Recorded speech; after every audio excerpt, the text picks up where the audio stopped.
Tawagin na natin ang ating dear kada couple, Jobert and Daylene.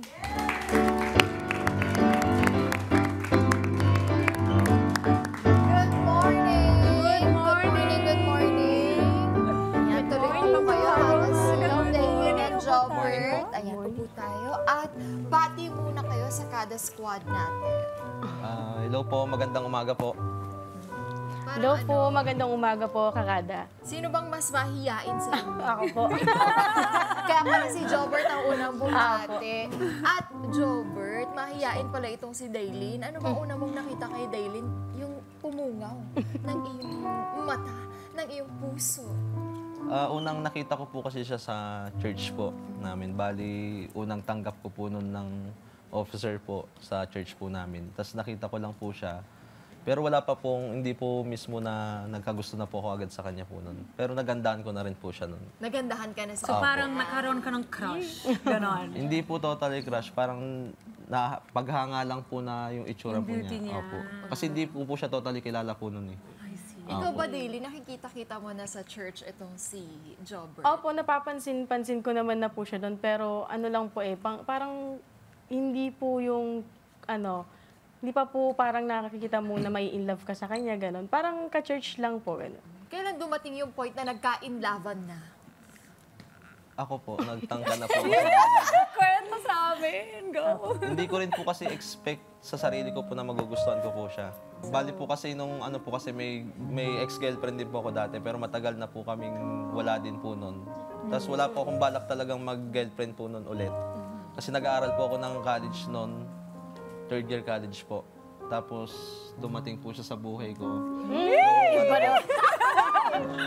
Mas unang mas na-realize ko po sa sarili kung nagkagusto po ako sa kanya simula po nung nakita ko po siya sa burol ng mama niya po. Ayun na nga. Oo nga, may So story doon ganun, din nag-start yun. Nung Yes, po. burol ng mama mo, Daylene. Opo. So, kinuha mo yung number ni Daylene noon? Kinuha ko po yung number niya doon po sa co-officers din po namin sa church po. Tapos po, hindi pa po ako nagtangkang naligaw po noon kasi pumunta po siya ng Pampanga. Sinama po siya nung naging guardian niya kasi uli lang lubos na po sila noon. Bali, kinakamusta ko lang po siya, pero wala pong Walang panliligaw. Wala pong panliligaw, wala As pong friend. Parang friend muna. Sa Pampanga ka noon, Daylene? Yes po. Nag-stay. Matagal. Halos 6 months nga po na 6 nag-stay po. months. Para pa makalimot, ganun po. So, nung nagme-message sa'yo si Jobert, medyo nakakatulong-tulong naman ba? Yes. May nararamdaman ka ng Opo, gusto ako kaso hindi ko pa po parang masabi sa kanya na yes. paano yun? Paano kwento? nangyari? Gusto Kwento. namin kiligin. Kasi yung time po na yon nasa church po siya, may church gathering po noon. Ando po siya nung gabi, ako nag-prepare na po noon, pumunta po ako doon sa tinutuloyan niya po, na galing po akong school po noon. May dala po akong cake. Okay. So eto na talaga, magtatanong ka na sa kanya.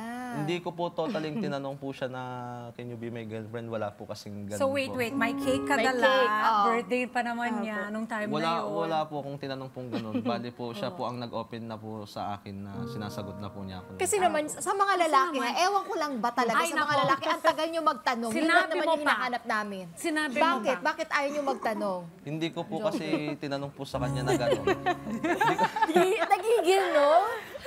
hindi ko po tinanong sa kanya na can you be my girlfriend kasi alam ko naman pong may gusto na po siya sa akin. Yun nun. naman yung sinasabi namin sa inyo. Minsan huwag kayong mag-assume. Jobert. Diba? Kaya po kasi ako po kasi, ang ginagawa ko po kasi noon, more in pagpaparamdam po ako sa kanya ng pagmamahal noon. Hindi ko rin po kasi expect na sasagutin niya po ako.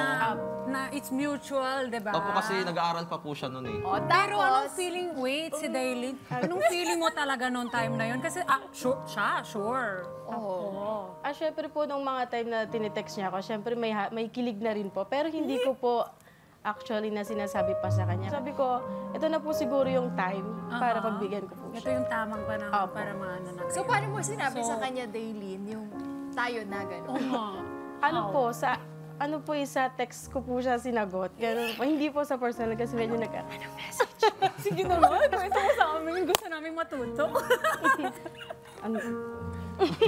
Anong naman ang text na yan? Kahit wag naman lahat, pakapyaw lang. Ako po natatandaan ko po sabi niya po pwede na siguro pagbigyan natin yung isa't isa, ganun po. Sana all napapagbigyan.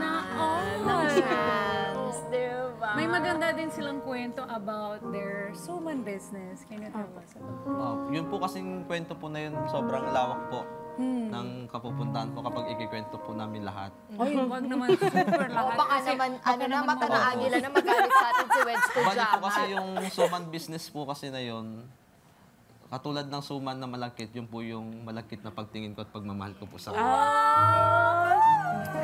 Sana all may suman.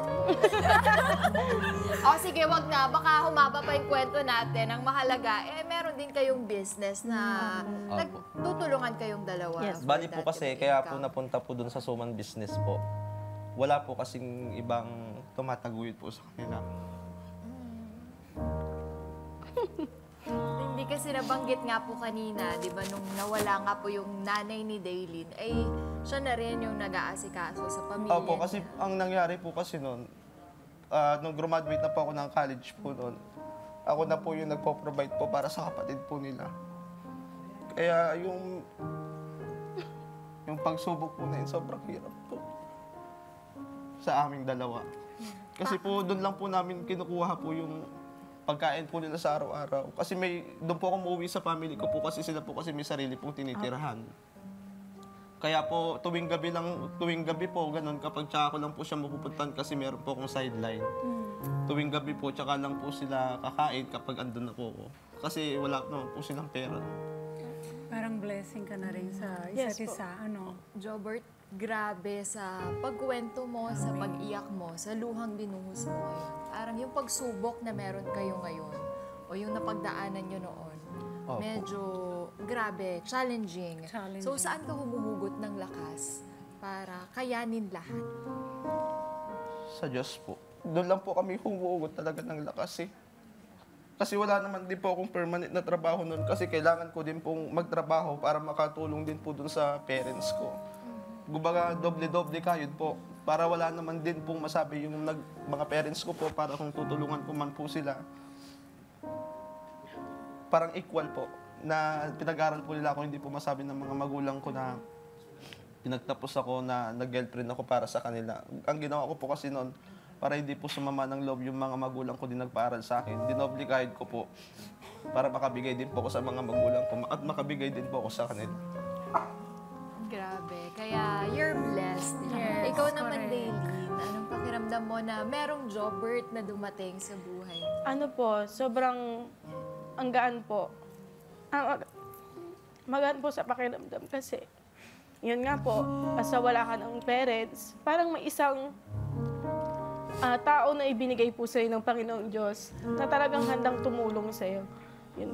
Nagpapasalamat po talaga ako sa Kanya kasi siguro kung wala din po siya o hindi din po siya dumating sa buhay ko po, hindi ko na rin po alam kung nasan din po ako ngayon. Kaya naman Pinayak itong niyo si na rin Jobert, ako. Oo nga, napaiyak niyo si Amiga. Kaya naman itong si Jobert, hindi na niya pinalagpas. Kaya po noong Summer Blast nitong April 2024, This itong year taon na lang. to, Oo. nag-propose na si Nag-propose. Jobert kay Daylin. Pero dito ako nagtataka, bakit hindi mo ginawa sa loob Sa ng labas arena? na nangyari, di ba? Oo, Sa yung labas ng proposal sa venue. labas na ng venue. Bakit, Jobert? Yung proposal po kasi na nangyari po na yun, ngayon po, hindi ko rin naman po maisip sa sarili ko na magpo-propose po talaga ako po ng ganun. Ngayon po, nung nagkaroon po ng Summer Blast, kasi president po ako ng youth member po sa church po namin. Kinuusap ko po yung mga youth member po na magpo-propose nga po ako. Ang tawag po kasi sa kanya doon, Ate Daylin po. Wala po siyang alam po noon kasi surprise nga po. Kaya po hindi nangyari sa labas yung kasi doon po yung mismong concert po, doon po sa arena po. Sa loob po ng arena. Opo. Ngayon po ang nangyari po niyan kasi parang ginalit ko po kasi siya noon. Ay, may plano. May acting. May plano. Opo. Okay, paano ang acting? So, paano? Bakit mo siya ginalit? Nung ginalit kasi parang hindi niya po matunugan kasi every time po na may tinatago po ako sa kanya na hindi naman pong pagloloko po. Yung may tinatago lang po ako sa kanyang secret na natutunugan niya po. Na ano niya po yung mga Plano surprise mo, ko po yung- sa kanya, ganun po. Pero doon ko po binuhos talaga yung surprise ko kasi ang nangyari po, nagalit po siya noon. Yung mga tao po na nasa ano po, binigyan po kasi namin ng flowers po yon. Ngayon po, may mga flowers po yun, dadaanan po, bibigay po sa kanya. Bakit ako gusto? Nakikinig ako. Ngayon po, ang nangyari... Haba ng hair. Wait lang, from crying to laughing na tayo. Ay, Ngayon po, ang nababaliw na nangyari rin po ako. noon, kasi nga, galit po siya noon. Alam ko pong galit na po siya noon kasi pinuntahan ko po siya sa harapan ng church. Doon sa, Wait, paano siya galit, Jobbert? hindi niya po ako kinakausap. Tapos yung mata niya po, galit na po kasi nag-text po siya sa akin na, iniwan ko po kasi siya sa concert. Nasa loob po sila ng mismong Philippine Arena po. Tinext niya po ako na baka may kasama ka ng iba dyan. Ay, selosa naman pala itong si Daily. Selosa ka pala, Ngayon po, nung tapos na po yung concert po na yun, umuwi na po sila. Siya po, hindi pa po namin siya mapupunta dun sa mismong venue ng pagpaproposan ko.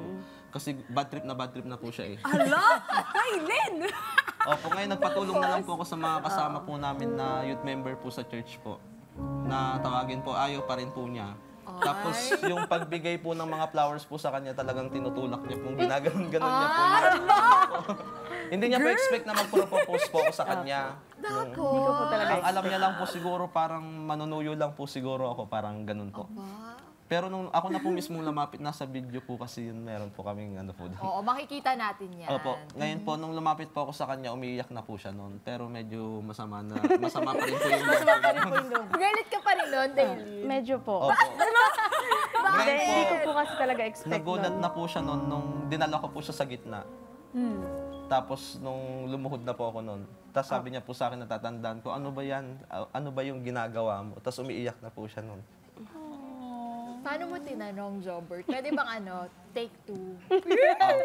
Sabi ko, Kada umaga. kasi may tarpaulin din po kasi noong time na yun. Eto, nandito. Parang, Alam ko po. Pero tinanong ko po siya noon ng Will You Marry Me, tapos abang sinasagot niya po ako, humahagulgol po kasi siya.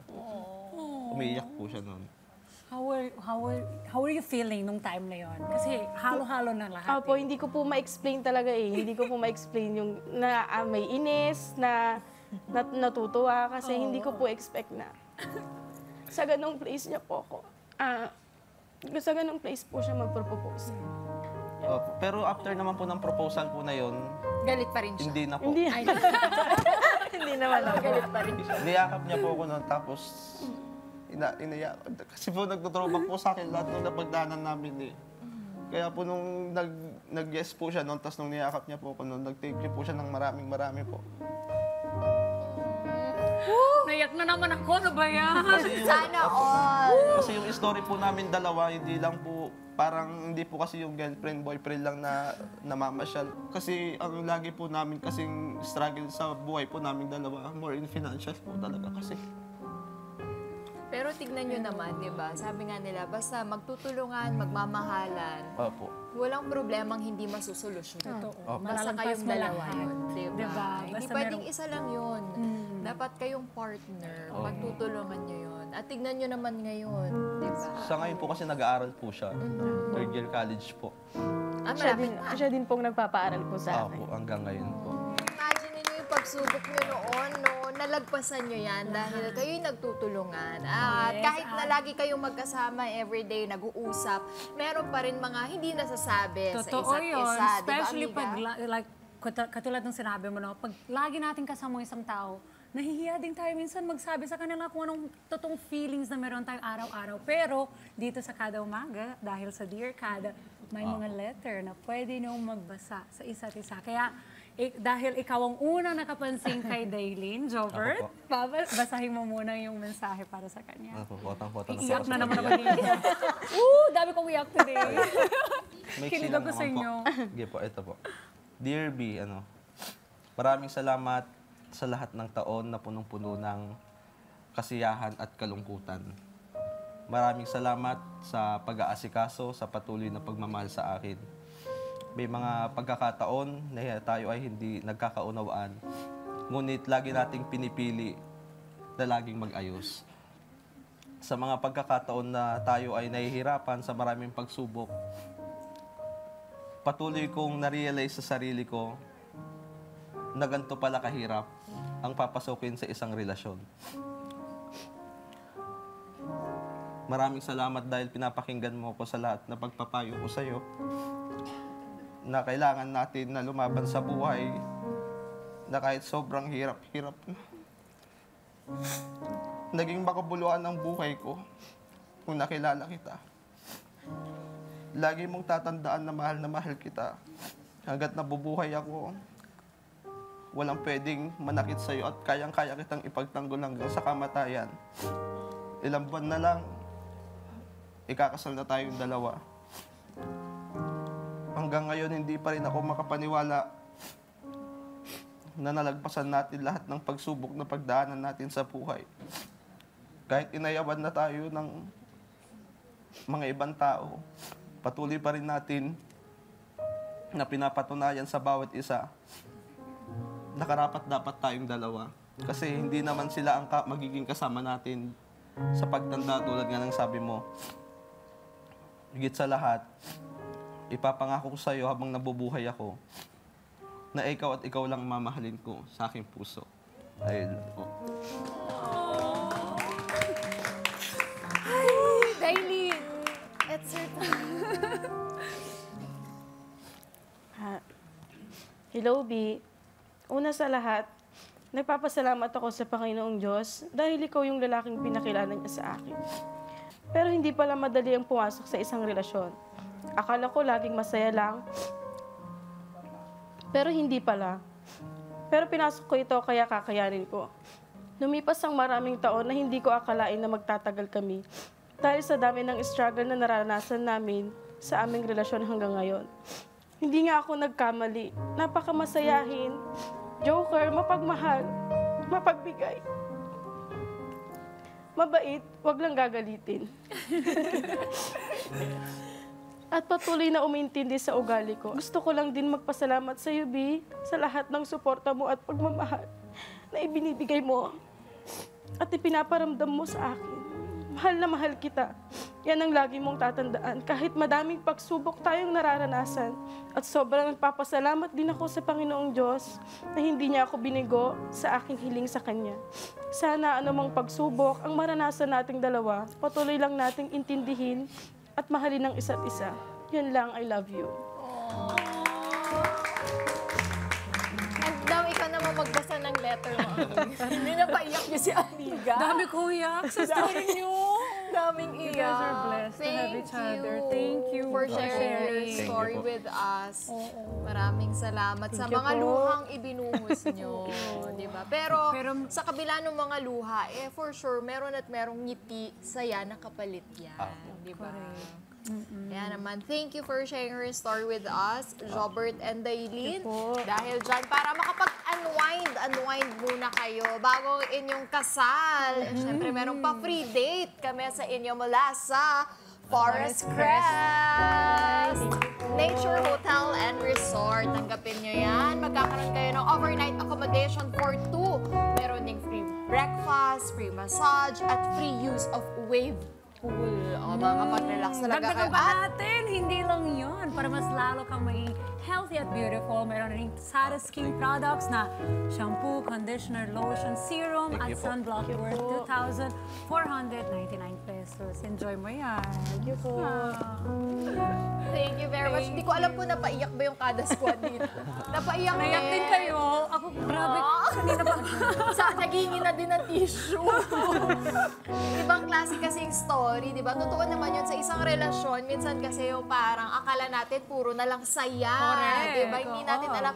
Dami palang pagsubok. At kapag nalagpasan nyo yun, talagang nandun na yung forever. Totoo. Di ba? Mas As long lalong na magtutulungan. tumibay. Oo, lalo lang tumitibay sa pagsubok. Maraming salamat muli, Thank you po. Jobert and Dailin, sa isang makabulungang kwentuhan at kiligan. Hi, mga Kanet 25! This is Emma Tiglao. For more Kada Umaga updates, just click the subscribe button and follow us on Net25 social media pages at Net25 TV and at Net25 Entertainment Facebook page.